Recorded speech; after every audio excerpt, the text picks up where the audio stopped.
हो बैक मारेले हो कबो करंट मारेले ई लड़की हिया ई वोल्टेज वाली करेंट मारेले हो कर द पावर तो इन खर फेल कबो ना करंट मारी हो बैक मारेले कबो करंट मारेले ई लड़की हिया ई वोल्टेज वाली करंट मारेली।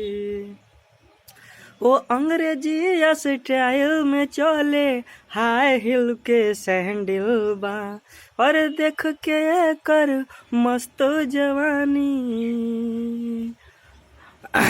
युवा लोगवन के दिलवा पगल है बा।